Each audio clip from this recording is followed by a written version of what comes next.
Bonjour, bonsoir, whatever. I'm here by myself? All by myself? I have the whole room to myself? Look at all the people here tonight. Welcome.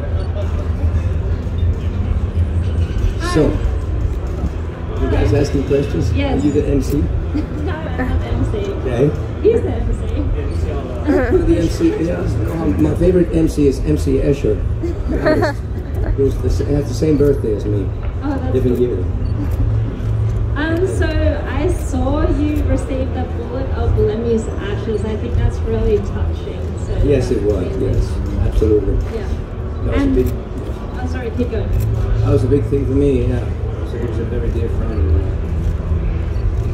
True rocker, epitome of a rocker. You know, very formidable. He was highly respected by anybody, everybody. Anywhere he went, he'd go any party, invited or not, he would show up, and he'd have the respect. He had the integrity. True blue rocker, heart of gold. Touring with Motorhead in the UK in 2010 was the greatest tour ever. There was such great guys. There's like 4 generations of people working there, and the greatest catering. They had every time we had a sound check every day. Really good man, a great man. So I'm, you know, he was here and he played rock and roll, and he left a big mark, a great mark on the planet here. So I'm thankful for him for everything. That's amazing. Yeah. Hello, Michael. Hello, mate. My name's Neil. I'm from the UK, from Total Rock. First of all, I want to say a belated happy 60th birthday to you. Thank you. You look amazing. Thank you very much. I've got a 2-part question. I first of all want to ask you how you celebrated your 60th birthday, but also I know you have a special concert in Finland, and I was wondering, you're going to be playing stuff from your whole career. Can you give us a clue about who may or may not be turning up? Okay, so I celebrated my 60th birthday opening up for Alice Cooper in Zwickau, Germany, and it was an amazing show because opening for Alice Cooper was already like the greatest way to spend it. But obviously, my new album, I Live Too Fast to Die Young, it's appropriate, right? I live too fast to die young. I can't die young anymore. I'm already 60. Even though Alice said, Michael, his 60 is nothing. He's 74, still doing it better than ever. I'm feeling better than ever. So we opened up for Alice in Zwickau in Germany, and then Alice invited me up on stage to sing "School's Out," and he gave me a sword so I could pop those balloons, you know, with all the feathers and confetti coming out of them. I was like, yeah, I was like a kid in a candy store. And then he had one of his, you know, Kyler, the guy who's like the hunchback. He brought me a cake. And Alice sang with the audience and sang happy birthday to me. The best birthday ever. I was in heaven, and I was in tears. I got back to the hotel, I was like, oh, he did this for me. What a sweet, what a kind-hearted person he is. Such a great guy. So I couldn't have had a better 60th birthday. And the concert is coming up, it's going to be the 23rd of September in Helsinki at the Ice Hall. And of course I don't want to reveal a guest, but there's going to be some very cool stuff happening. I would say once in a lifetime kind of event, and I wouldn't miss it for the world if I was in any way into my music or, you know, interested. I would say be there, or you may be very sorry. Yeah, it's going to be great. We're going to have a question in French, and then I'll translate in English, okay? Okay, oui, oui.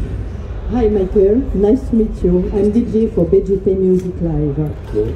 So, vous venez de sortir l'album le 10 juin, I Live Too Fast to Die Young, juste après la période de confinement. Est-ce que vous l'avez travaillé avant, après? Donc j'aimerais connaître l'accueil que vous avez réservé le public et la participation de Slash sur un des morceaux. Comment a été la collaboration? Merci. Je ne sais pas. Go ahead. I was just kidding. So you basically just released an album. There was a collaboration song with Slash, and it's like a triple question in one. Basically, how was the recording process during the pandemic? What's the reception of the album within your fans? And again, the collaboration with Slash, how did it go? Well, the collaboration with, I asked when we were in the studio, almost pretty close to finishing the album, I sent Slash an email asking if he wanted to send a song to him. I said, would you like to play a solo on it? This is going to be the title track of my new album. Would you like to play a solo on it? I know he was really busy. He was doing promotion. He had a new album coming out, so it's just, you know, it's really busy. So when do you need it by? It's just like now. But if you don't have the time, I understand. No big deal. It would have been so cool. Is this going to be a special album? That, you know, it'd be nice to have you there. I said, well, he likes the song. It's super catchy. Let me see if I can carve out a day for it.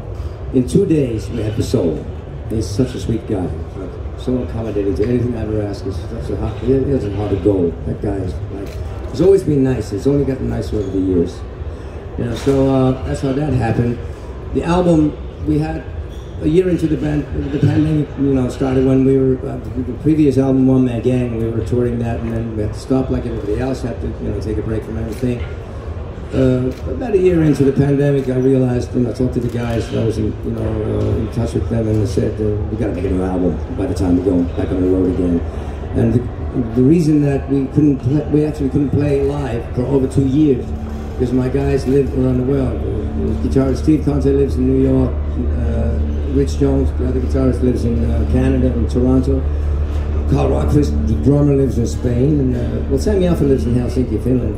I live in Turku, Finland, but because they live in different countries, we couldn't get together for over 2 years to play live. So, but the songs we had, like last summer, we had 34 songs to choose from. So it was like a good problem to have, but you know, I always try to narrow it, I always try to keep it down to like, you know, 10, 11, 13 at the most, 12. So we did get together in August in Helsinki, laid down some demos real quick in the studio, about 20 songs, and then had you know, think about that. And I went into a completely new studio with a new engineer I'd never worked with in Helsinki, Inkfish Studios, with a guy, Erno Laitinen, and took a conscious risk, but it really paid off. He was a really good, more than an engineer, actually ended up producing the album with the band together. And this album, I think we renewed the band's sound in the best possible way, production-wise, arrangement-wise, song-wise, and there's a lot more like air and dynamics and a lot of variety, the types of songs we've never done before. So I'm well pleased with the way it turned out. It was a conscious risk and it paid off. So really feel like this is a special album, and a really good one. And I got it down to 11 songs. This is great. The kind of record you want to hear after it's over, you want to hear it again. Is there an airplane landing or what? Come on! Low sound frequency. What is that, like a secret weapon? Okay, go ahead. Hi, I have another question. So this is our signature question. So if you could have any band play one of your songs, which band would it be? Which song would it be? And would it be in your style or their style? It would be. But the last thing he said? Sorry, would it be in your style or their style? Yours or what? So if you could have any band. Yeah, I heard. Any band to play any of my songs, would it be? Which band would it be? And which what? song would it be? And would it be in your style or their style? It would be my own band playing one of the tracks of the new album. Say, Derelict Palace. The third song. I like this, one of my favorites. Right? If I could have any band in the world, I would have this band. We have a great chemistry, we're best of friends, and it really, it's rare to have a chemistry like that. And I'm a band kind of guy, and we have such a good time together. We're best of friends, and you can feel that on a record, if it's being forced, you know, or live, the vibe emanates from the stage. You can't fake that. It's real. So this is, you know, I don't hope for anything other than what I have. I'm happy with this band. Best band I could hope for. So that's what I would choose. Okay. With all due respect to anybody else. Is that okay? Yes. Cool. Psychedelic, man. Go ahead. I'm going to try to talk over the drone. Yeah, can you speak up a little? I will. So I saw your first Hellfest performance today. It was really fabulous, as always. I wanted to ask, after more than 40 years of rock and roll, and seeing so many of these bands that are like the children of Hanoi Rocks and your music, like Guns, Boys, and all these others, how does it make you feel seeing them all doing so well and knowing they're all influenced by you? Well, it's great to see them massively influenced by Hanoi, especially the ones that have really got their own style and have been like, have taken whatever they've taken from Hanoi and make it into their own. You know, you'd be surprised. Many bands that I've seen come up to me saying that, you know, first, say, Slipknot, for example. I saw them live in 2010, and Rich Jones took me to see them at a festival in Finland, and all of a sudden the guy with the long nose, big nose or whatever, he said, "You man, it's your fault." Why does it look so dangerous? What is it going to attack me or something? "It's your fault I'm doing this, man. My first album I got was Back to Mystery City, Hanoi Rocks, man, I love it." Then he brought Corey Taylor in there. "Hey man, look who's here, Michael Monroe." Whoa, now I can think of nothing else than Michael Monroe's watching our show. Whoa, these guys are like into my music, like Hanoi, influenced by that and inspired by that. And what they do is completely different. I thought it was like really cool. I mean, watching that show, members of the audience were taken out with ambulances and broken bones and stuff, and they were throwing, Dick Nose and his roadies, they were throwing these metal, drumsticks back at each other, like, hey. It was like, it looked dangerous and really intense. It was really cool. So that's the best when you hear people really have their own style and found their own thing, and Hanoi has inspired them. That's the best feeling. It's always flattering to hear somebody, into you and influenced by you. Thank you. Hello. First of all, I hope that you can hear me well, because I'm trying my best to talk. I can hear you. Yeah, okay, perfect then. How are you? I'm good. Okay, nice. I had just like few questions, okay? First of all, I would like to think, this question is in my mind for a while. You've been through a lot in your life, especially this day with all that is happening around. Your birthday, the Neil Lemmy statues and everything. What is the code that is staying in your head right now? Like this one that is stuck in your head and that you cannot get rid of it. There is any code that is like that right now? Or maybe it's this noise coming out here and distracting you. This whole press conference. Okay. Whatever this is, it sounds interesting, but I'm glad it's no drums or anything. Yeah, what's in my head right now is it's fantastic to be here at Hellfest. I've never played here before. We never, for some reason, Hanoi Rocks, even in the 80s, we never played in mid-Europe, like, never in France, never in Spain, in Germany. We played like maybe 2 shows. I don't know why we never played in, more. I guess they were just going for the American thing, So, so there's a lot of ground to cover still. So the thing I can't get rid of in my head is I'm very happy with the new album. I'm so happy to be able to play live again and with my band and get into people that haven't seen us before. And that's what I try to do. I always try to do a better show, a better album, and that keeps me hungry. I'm never good enough, which is good. And I'm here to expand my fame. How does it feel to be famous and to try to stay true to yourself and not always playing a character behind a mask? Never played the game. I never played the business game. I've always been true to myself. My integrity is what it's all about. To stay true to yourself, doing what you're doing, your own art, on your own terms. Never compromise for the wrong reasons. Never wanted to take a shortcut to wealth and fame. I was to a fault. I mean, people think I'm crazy. I thought I was crazy back in the day of not faking the album in 1989. It was on its way it was very likely to be selling millions. But the record company had a commercial on TV that said, "Michael Monroe's back. He's not faking it. The brains behind Hanoi Rocks is back." And I says, "God, Hanoi Rocks had no brains. This is misrepresentative." So I didn't want people to think that it's calculated. So I told the label, "Why didn't you show me this commercial? It's wrong, it's misrepresentative." They said, "Oh, you don't like it?" I said, "No." "You want us to pull it?" I said, "Yeah." So they pulled the commercial off, and they didn't make a new one. They pulled the plug on the whole album. So I said, "Okay, fine. So I'll be a bit more of a rarity. I don't care. So it's either on my own terms or not at all. That way I can, my sleep is untroubled. I wish everybody the same. I never cheated, right? That's the most important thing to me. Then, after you've done your own craft, your art, on your own terms, you do your own thing, for the right reasons, then if it becomes popular, if you have commercial success, sure, I'll take the money, it's okay, as long as it's done for the right reasons. So, money was never my motivation. It doesn't make you happy, really. Best things in life cannot be bought with money, Thank you. We're going to have another one in French and then I'll do it in English, okay? Sure. Bonjour Michael. Bonjour. Ravie de te rencontrer. Je suis ici avec ma fille aujourd'hui. C'est la nouvelle génération. Comment tu imagines la transmission de ta musique à ses enfants qui débutent dans le métal. So basically, she's here with her daughter. Daughter? Oh, daughter. Yeah. Oh, hello. Hi. How you doing? And the question is basically a generation question about like how you're transmitting your music to the younger kids, because you've been there for 40 years. We talked about the career. Is it hard, easier? How do you communicate with the new generation? Well, they're the future. I mean, it's always great to be able to. If I reach kids at that age, that's always the best. Hearing that, oh, my kids are doing music. I'm like, this is amazing. She's 10. What a great age to be, you know?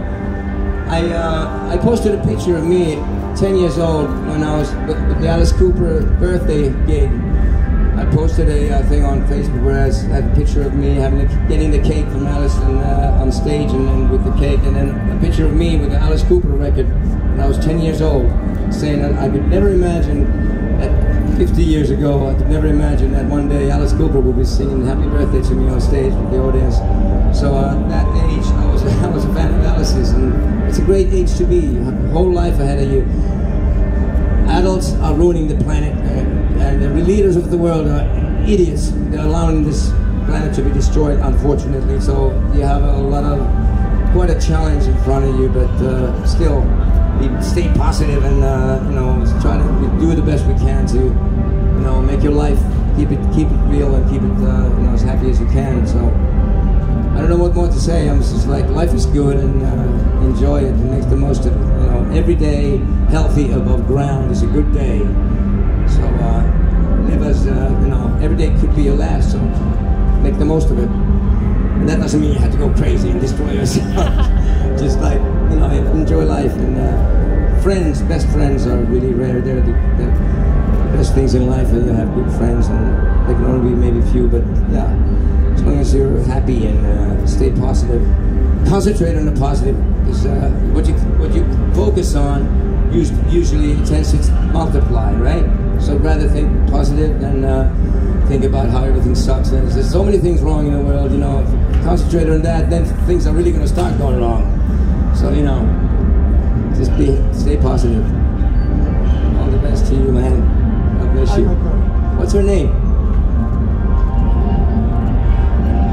Somebody tell me her name. Anai. A-N-A-I. Anai with the E in it. Cool. All right. Cool. Hi, Anai. Nice to meet you. From this farm. Hi, Michael. Question about your schedule, your summer. I know you are a huge fan of the Rolling Stones. Yeah. Last time we met, you told me that your favorite song of the Rolling Stones was Fingerprint File from... Fingerprint File? Yeah. My favorite song of the Stones. Maybe you told me that. Do a cover of that? Wait now. My question will you see the Rolling Stone concert in Europe next summer? They're playing in Hyde Park on the 3rd of July. Yeah. Not in Helsinki. I'd like to... What? You have a ticket? You do? Really? What seat? Where? Let's talk afterwards. Because I'm going to be in London. We're opening up for Guns N' Roses in Tottenham Stadium July 1st and July 2nd. And the 3rd is the Hyde Park. So I'm going to stay there. There's also a documentary of me being filmed, has been a couple of years, which will come out in 2023. And we're going to be in London filming some people like Rat Scabies from The Damned, and Brad James probably, and some cool people, and then film some stuff in the areas where I used to live. And I really wanted to go to that. We talked with the guys. We were talking about it would be a great concert to see, but I don't know. Let's talk afterwards. Yeah, you're right. Fingerprint File, the last song of It's Only Rock and Roll album, is one of my favorite. It's actually my favorite Stone song. Yeah. Thank you. Thank you, man. Michael, we're gonna have one last question right here. Are we out of time? Metal Den for rock meeting. after this excellent new album, on all these dates, can we hope a DVD live of one of your recent dates or future dates? A DVD live, can we hope? Yes? Like a live DVD? Yes. Wow, yeah, well, there's some live shows that have been done in, there's no plans for such as of yet, but the Japanese usually have a bonus track on albums. They have a couple of songs that aren't, you know, anywhere released anywhere else. They usually want that. So this time they asked for a live CD, and I had this. We had recorded a live show in Stockholm in 2016, which I found on the multi-track tape. So I picked that one out, and we mixed it with, I don't know, same guy who did this album in the studio. 11 tracks of that concert we mixed for the CD to be released as a bonus CD in Japan with Live Too Fast to Die Young album. And I decided to call the live CD, it's named Michael Monroe, Too Fast to Die Young in Stockholm. It's live, it's Too Fast to Die Young in Stockholm. So I Live Too Fast to Die Young, and then the CD is live with an exclamation mark, Too Fast to Die Young in Stockholm. Because back in the day in Stockholm, when I lived in Stockholm, on the streets, we started the first 6 months in Hanoi Rocks, me, Nasty, Suicide, and Sammy Alpha lived in the streets, homeless. So you could say I started out with nothing, and I still got most of it left. And if I stayed in Stockholm, I might have been dead, you know, so Too Fast to Die Young in Stockholm, right? Thank you very much. Merci beaucoup. Thank you, everybody.